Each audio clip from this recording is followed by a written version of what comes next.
মুর্শিদাবাদের রঘুনাথগঞ্জে চলে যাব এবার। রঘুনাথগঞ্জে জল সমস্যা, কিরকম জল সমস্যা? ড্রেনের পাশে যে পাইপলাইন, সেই পাইপলাইন ফেটে বিপত্তি। রঘুনাথগঞ্জের যমুলা কলোনি, ড্রেনের পাশে কলের পাইপ ফেটে এইরকম অবস্থা। চারটি কলই খারাপ, বাধ্য হয়ে অপরিষ্কার জল ভরসা এলাকার মানুষের। অভিযোগ যে বারবার জানিয়েও কাজ হয়নি। তার মানে পঞ্চায়েতে জানিয়েছেন নিশ্চয়ই, কাজ হয়নি। কবে তাহলে পরিষ্কার জল পাবেন? শিশুরা কি খাবে? 200 পরিবারের বাস। ড্রেনের পাশে একটি কল পাইপ ফেটে যাওয়ায় জল পড়ে, আর এই অপরিষ্কার জলেই বেঁচে রয়েছেন এরা। কিন্তু গ্রামের 4টি কলের মধ্যে 4টি যদি খারাপ হয়ে পড়ে থাকে, তাহলে চলবে কি করে? গ্রাম পঞ্চায়েত প্রধান বারবার শরণাপন্ন হয়েছেন, কিন্তু কোনো অবস্থা ফেরেনি। এখান থেকে জল নিয়ে যে কাজ কাম করি, খাওয়া দাওয়া করি, স্নান টান সবই করি। যে কোনো অসুখ হলে কিছু করার নেই আমাদেরকে। কেন করে না? জলের সমস্যা বেশি আমাদের। নতুন কলগুলো যে দিয়েছে, নতুন কলগুলো ভোটের মুখে কদিন জল ছেড়েছিল, 4-5 দিন। তারপরে আবার নামাজের মুখে জল ছেড়েছে। জল ওটাও তো দেয় না ঠিক মতো। একবেলা দেয় তো একবেলা দেয় না, আবার একদিন দিবে তো 3 দিন 4 দিন জলই দিবে না। এই যে জল, মানুষ এখান থেকে জল নিয়ে যাচ্ছে, এই জলে কি কাজ করেন? এই রান্না, খাওয়া দাওয়া, চান টান সবই করি এই জলে।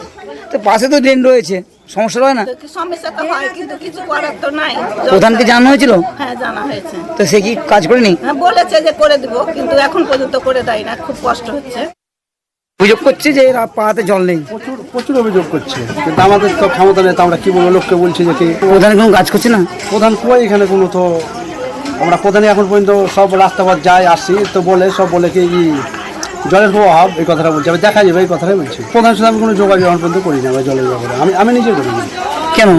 আপনি তো মেম্বার তো করতে হবে, কেবল ভোটটা পাঠালেও এই তো করবো। এখন আমরা যোগাযোগ করবো এখন। এই গ্রামে যেমন জল নেই, তেমনি হিঙ্গলগঞ্জের বাইলানি গ্রামেও জল নেই। আর সেই জলের দাবিতে একেবারে স্লোগান উঠছে। কেন জল নেই? সেখানে পাম্প স্টেশন যেটা, সেখানে ভাঙচুর হয়েছে। তীব্র গরমে মিলছে না পানীয় জল। বলা হচ্ছে যে পিএইচই দফতরে বারবার অভিযোগ করা হয়েছে, তাতেও কোনো সুরাহা মেলেনি। কথা বলবো প্রতিনিধি অনুপমের সঙ্গে। অনুপম, পাম্প হাউসে ভাঙচুরের ফলে পুরো গ্রামে বন্ধ জল সরবরাহ, মানে পাল্টা বিক্ষোভে অন্য গ্রামের বাসিন্দারা। কি হবে আলটিমেটলি? সমস্যার সমাধান হবে? এত গরমের মধ্যে জল পাবেন মানুষ?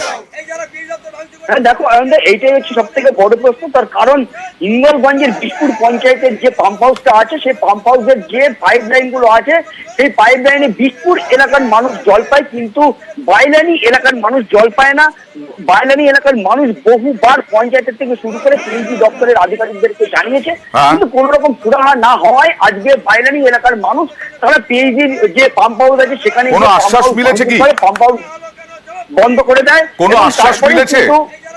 না, এখনো কোনো আশ্বাস মেলেনি। তবে এলাকায় পিএইচই আধিকারিকরা গেছে, পুলিশ গেছে, তারা অবিলম্বে এই সমস্যার সমাধান হবে বলে আশ্বাস দিয়েছে। দেখা যাক, আমরাও চাই দ্রুত সমস্যার সমাধান হোক, অন্তত জলটুকু পান মানুষ।